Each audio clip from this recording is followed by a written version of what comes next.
berlaku surut harusnya sih tidak, Pak. Dia akan terbit di Februari 2021, ya harusnya mulai berlaku di Februari 2021 ke depan. Cuman kan memang hunian berimbang bukan aturan baru kan, juga udah tahu persis, sudah diatur di Undang-Undang 2011, bahkan sebelumnya kan juga sudah ada ya pengaturan-pengaturan serupa, dan kemudian diatur di Permen 2012-2013 tuh. Jadi sebetulnya dengan adanya 2021 yang harus menjadi pegangan hunian berimbang ya adalah yang 2021, itu yang ke depan.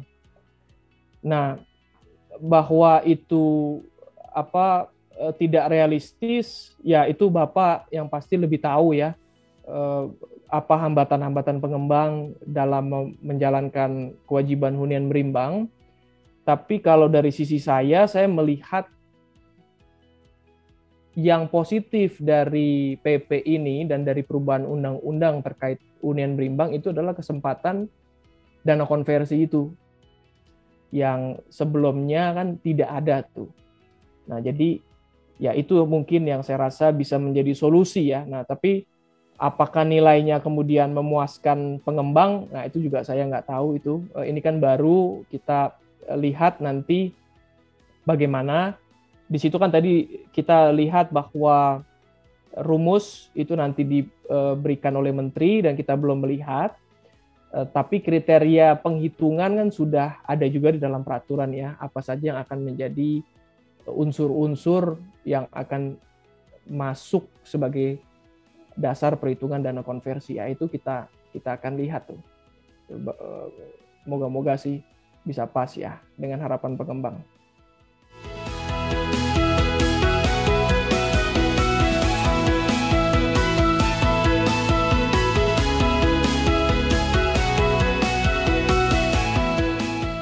Kalau satu pemilik, P3SRS sudah nggak ada manfaatnya ya.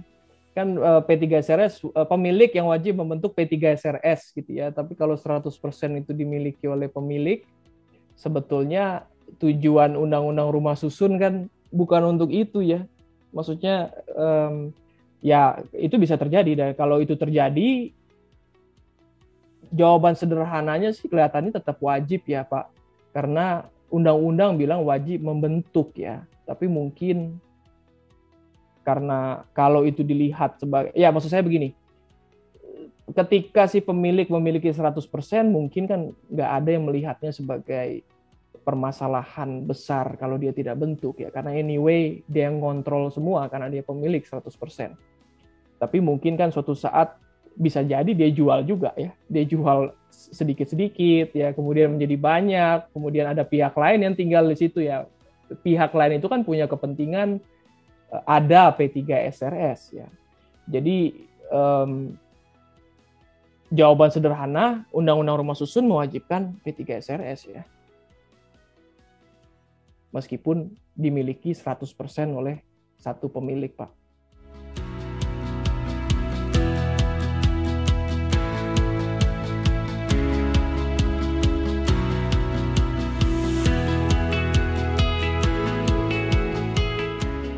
Iya, kalau soal perpanjangan tadi kan kita ada bahas tuh bahwa pada saat terbit itu atas nama pengembang masih disimpan sebagai warkah, lalu ketika perpanjangan maka akan balik nama ke atas nama pemilik.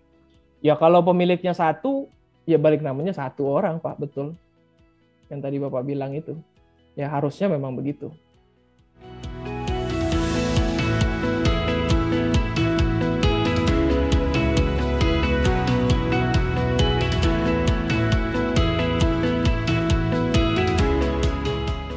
Ini artinya kita bicara, artinya kan begini Pak, one unit one vote itu bukan untuk semua keadaan kan.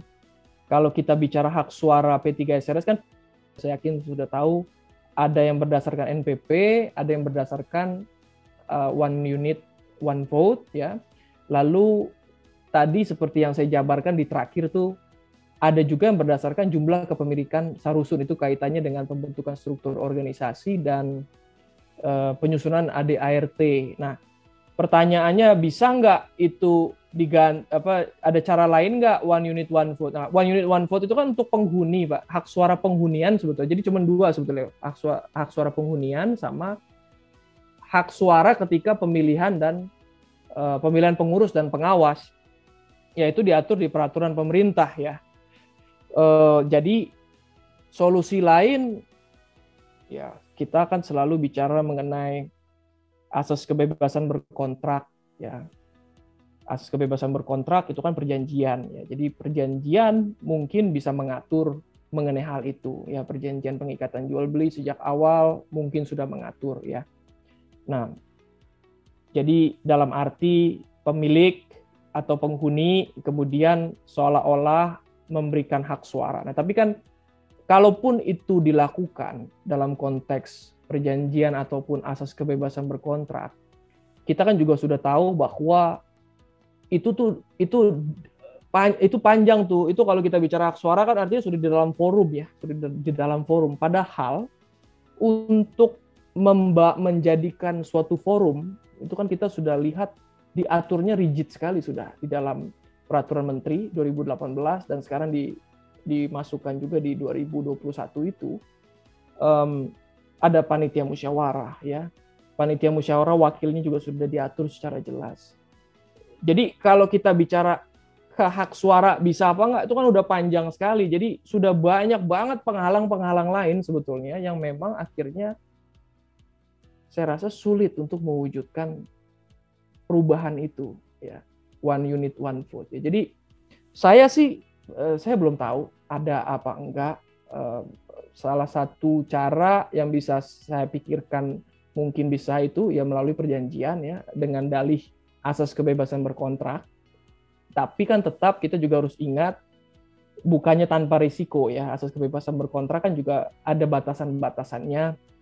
Antara lain kan ketertiban umum ya di mana peraturan-peraturan ini yang diterbitkan dan diatur itu kan sebetulnya kita sudah dengan gamblang melihat bahwa itu kan untuk melindungi kepentingan pemilik, penghuni, konsumen ya yang bisa yang kita sebetulnya bisa nilai agak berlebihan gitu ya, tapi ya memang itu begitu.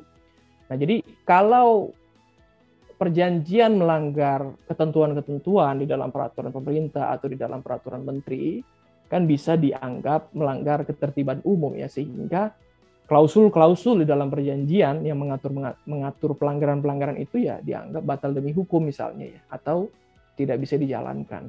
Nah, itu saya rasa solusi-solusinya ya, karena peraturan sudah jelas, jadi ya nggak bisa gitu. Itu memang hak suara penghunian dan hak suara pemilihan pengurus dan pengawas memang sudah jelas diatur one man, one vote gitu.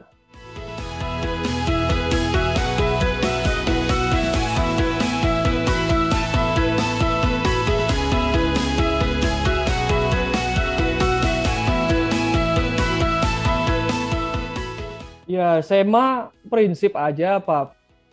Memang nggak detail ya. Tadi saya bilang itu 1 tahun, terbit 1 tahun setelah pertimbangan MK. Pertimbangan MK yang memang bilang syarat jual beli tidak perlu sertifikat. Itu memang mengagetkan juga sebetulnya. Tapi itu kemudian setahun kemudian SEMA itu terbit. Nah, kalau tadi Bapak bilang apakah harus lunas? Iya, jawabannya iya tuh Pak. Karena yang di dalam SEMA itu diatur harus lunas. Yang tidak diatur hanya di hadapan pejabat yang berwenang tuh tidak diatur. Kalau MK bilang harus lunas, di hadapan pejabat sudah diserahkan. Itu MK. MA bilang harus lunas, dikuasai dengan iktikat baik. Nah, pejabat berwenang nggak diatur, dia silent. Nah, jadi memang kelihatannya kalau PPJB lunas itu mau dianggap seolah-olah telah terjadi peralihan hak berdasarkan SEMA dan pertimbangan MK itu ya harus lunas, Pak. Dan pengaturan lebih lanjut tidak ada sih, Pak. Memang itu prinsip-prinsip yang diatur. Intinya adalah sudah terjadi serah terima itu penting kelihatannya. Sudah dikuasai memang oleh si pembeli ini. Nah, dan SEMA perlu diketahui bahwa konteks SEMA itu hak atas tanah, Pak. PPJB hak atas tanah, bukan PPJB rumah susun sebetulnya. Nah, tapi saya sudah pernah melihat satu putusan pengadilan itu di Bali itu. Jadi mungkin saya cerita sedikit. Ada kondotelnya digugat pilot, ya. Sebelum digugat pilot itu sudah lama terjadi serah terima, ya. Mungkin bisa dibilang 2 tahun, 3 tahun ya. Sebelum dia pilot itu sudah terjadi serah terima kepada para investor di situ. Dan sudah lunas ya, udah 2 tahun 3 tahun artinya kemungkinan besar sudah lunas. Terjadi pilot. Nah, beberapa, tidak semua nih, beberapa dari investor yang sudah lunas di kondotel itu dia menggugat kurator. Dan dia bilang harusnya keluar dari harta pilot ini karena saya sudah lunas dan saya sudah serah terima. Jadi dia merujuk kepada terang dan tunai, prinsip terang dan tunai hukum pertanahan di Indonesia. Dan itu dikabulkan, Pak. Jadi dengan dasar memang sudah lunas, sudah serah terima, dan PPJB dibuat di hadapan notaris, dikabulkan, dikeluarkan dari harta pilot. Kan kalau konteksnya sudah dikabulkan, dikeluarkan dari harta pilot, kan artinya memang sudah dianggap sudah menjadi hak kepemilikan dari si investor ini, meskipun belum terjadi akte jual beli. Nah, itu menarik sebetulnya untuk dipelajarin, tapi memang di satu sisi kan itu seperti melanggar undang-undang juga ya, melanggar undang-undang kepilitan, juga melanggar peraturan pendaftaran tanah terkait hukum pertanahan kita ya, karena kita kan sebetulnya nggak mengenal AJB, kan harus AJB di hadapan PPAT kan baru beralih. Nah, tapi saya lihat sih ini memang aspek perlindungan konsumen, aspek perlindungan pembeli yang beriktikat baik sih. Itu juga suatu prinsip hukum kan, dan ini kelihatannya yang memang digunakan oleh hakim untuk membenarkan terjadinya peralihan hak.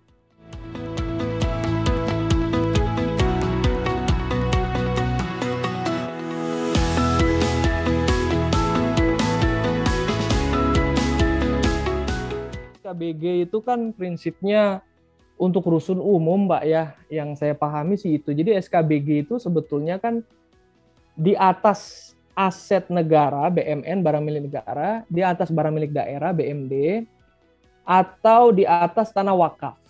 Ya.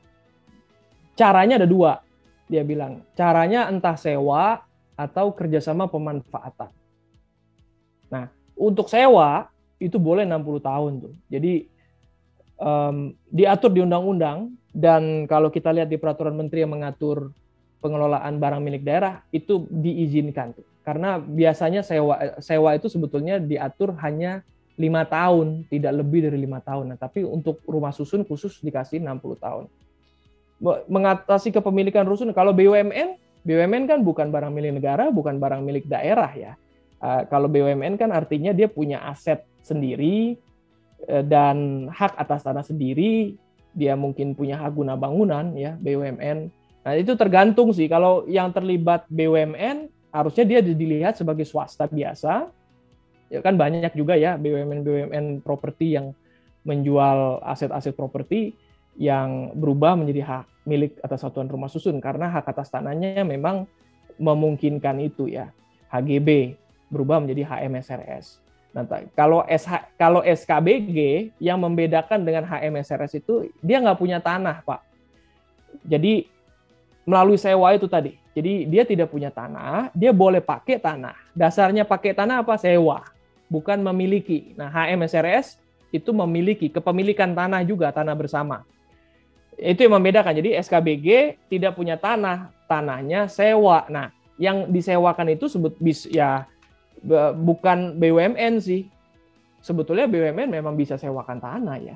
Tapi memang SKBG itu diatur dalam konteks bukan aset swasta, bukan aset BUMN, bukan aset BUMD juga, tapi aset barang milik negara atau barang milik daerah yang memang tidak didaya gunakan gitu, lalu mau dibangun rusun. Nah, yang bangun itu BUMN, BUMD atau swasta, betul bisa.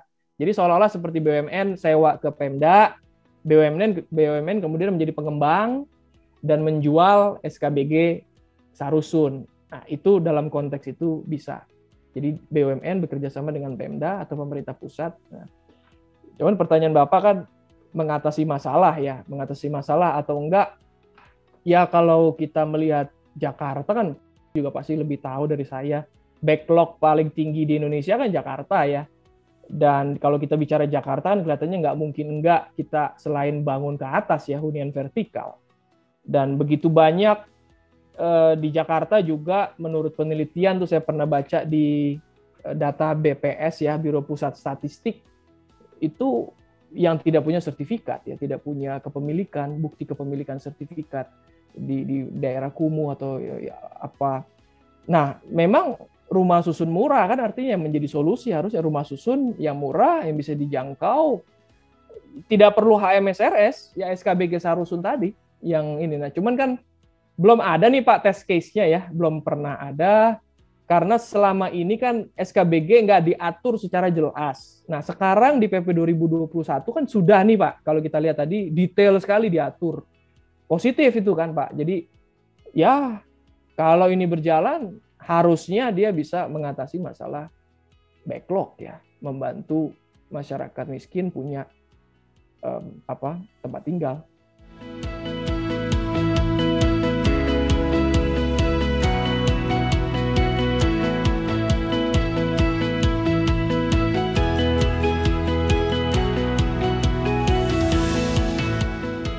Sebetulnya berkaitan dengan pembahasan saya tadi asas kebebasan berkontrak. Dan asas kebebasan berkontrak itu kan sudah jelas tidak boleh melanggar undang-undang ya. Dan kalau kita merujuk kepada Undang-Undang Perlindungan Konsumen, di situ kan sebetulnya diatur secara jelas kalau ada pasal-pasal Undang-Undang Perlindungan Konsumen yang dilanggar di dalam suatu perjanjian, maka klausul itu kan batal demi hukum. Nah, saya pernah Pak meriset ya, tapi memang mungkin nggak sangat-sangat mendalam ya, tapi cukup mendalam mengenai aspek ini, Pak. Nah, kalau kita melihat sulit, jadi berdasarkan riset saya nih ya, agak sulit memenangkan gugatan dari sisi konsumen agak sulit memenangkan gugatan dengan dalil bahwa pasal di perjanjian itu melanggar Undang-Undang Perlindungan Konsumen.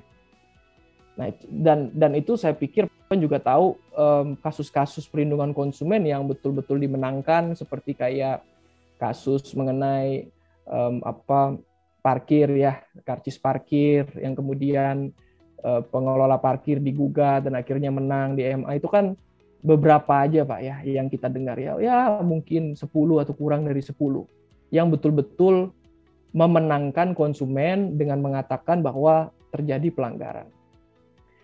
Nah, sebagian besar yang saya teliti, sikap majelis hakim itu menekankan kebebasan berkontrak memang. Jadi sulit itu di mana majelis hakim mengatakan telah terjadi pelanggaran itu limited, Pak. Kebanyakan bilang itu kebebasan berkontrak. Nah, tentunya kebebasan berkontrak, dia nggak cuma bilang begitu. Salah satu yang penting yang sering dipertimbangkan itu adalah Anda dikasih kesempatan nggak untuk baca, gitu. Anda dikasih kesempatan nggak untuk baca? Dikasih. Nah, kalau dikasih, itu menjadi unsur peringan lagi. Maksudnya unsur memperkokoh atas kebebasan berkontrak itu. Artinya Anda dikasih kesempatan, Anda punya hak untuk menolak. Lalu Anda berpendidikan nggak? Anda berpendidikan. Jadi Anda mengerti kan apa yang ditulis di situ. Jadi itu Pak. Jadi kalau bisa dari 100% kasus yang saya coba teliti mengenai hal ini, yang memenangkan konsumen mungkin 20%.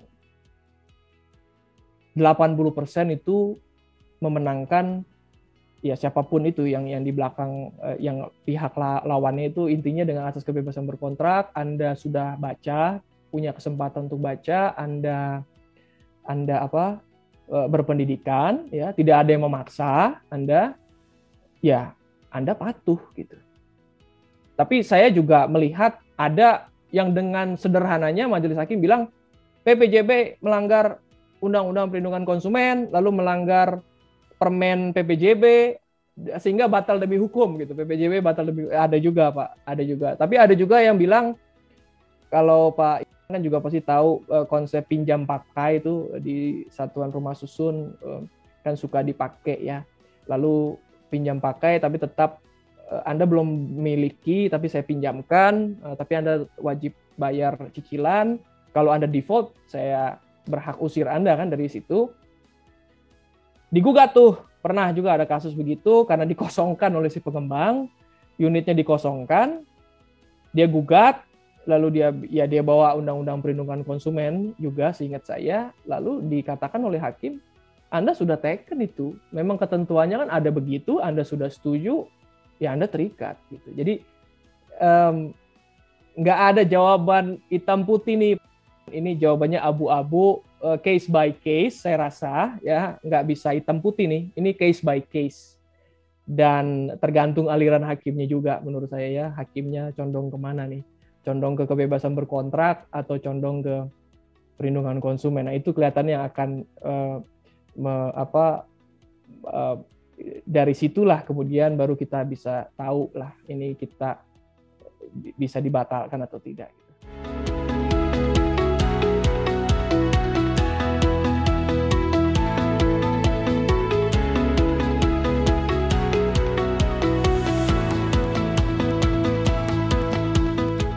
Ya kalau membaca PP itu kan jawabannya udah jelas saya rasa ya. Ya itu kewajiban pengembang. Jawaban singkatnya kan begitu ya. Dan pengaturan ini sebetulnya kan bukan baru dalam arti begini.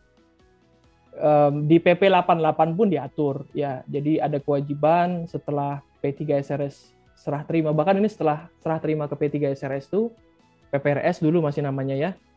Pengembang tuh wajib menanggung 3 sampai 8 bulan apa biaya pengelolaan seingat saya ya.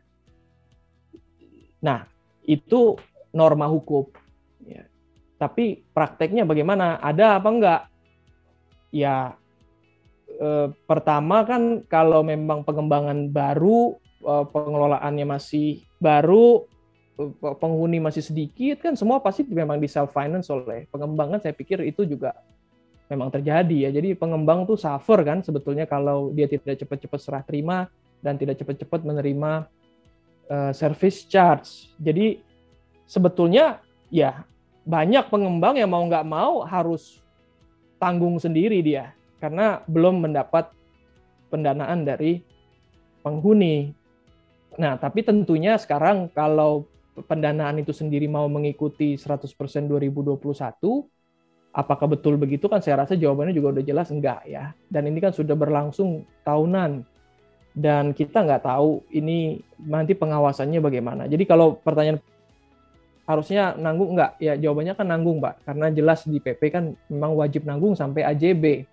Nah, tapi kan kita juga kembali lagi nih ada asas kebebasan berkontrak, ada PPJB, dan itu kan umum sudah dari waktu ke waktu selalu pengembang mengatur bahwa kalau sudah serah terima ya IPL Anda wajib tanggung kan, Anda wajib tanggung IPL dan itu kan memang terjadi juga dan sejauh ini terjadi. Nah, kalau itu sudah diteken itu kan mengikat. Kan itu ya, kalau kita prinsip asas kebebasan berkontrak itu mengikat, meskipun konsumen akan bilang ini melanggar hukum. Nah, disitulah mau tidak mau, kemudian memang kalau itu klausul itu mau dibatalkan, kewajiban itu mau dibatalkan oleh konsumen, karena dia sudah taken di awal, ya itu dia terikat dan mau nggak mau dia harus mengajukan gugatan secara terpisah. Nah, jadi tetap ada risiko, meskipun kita atur di PPJB kan tetap ada risiko ya, tapi risiko itu ya mungkin kan ada pasti yang gugat ya, tapi mungkin nggak akan terlalu banyak gitu yang gugat ya. Pengalaman kita sih ya ada aja pasti yang keberatan. Biasanya memang yang masalah tuh yang dibatalkan, lalu akhirnya menggugat dan mencari-cari celah hukum ya. Tapi yang murni cuman karena IPL misalnya ditagih tapi harusnya PP saya nggak wajib bayar, itu saya jarang. Biasanya yang memang sudah terjadi sengketa dan berkaitan dengan pengembalian uang Nah, di situ kemudian baru timbul tuh hal-hal seperti itu.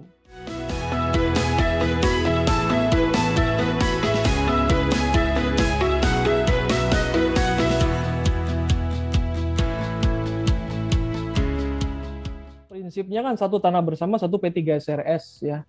Tidak boleh, karena tanah bersama, artinya P3SRS itu kan punya kewenangan untuk mengelola tanah bersama, bagian bersama, benda bersama kan. Jadi ya satu P3SRS, satu tanah bersama ya. Meskipun di atas tanah bersama itu ada bangunannya banyak, harus satu P3SRS, karena kalau enggak kacau itu, siapa nanti kafling-kaflingan lagi tanah bersama A, tanah bersama B, kan nggak ada.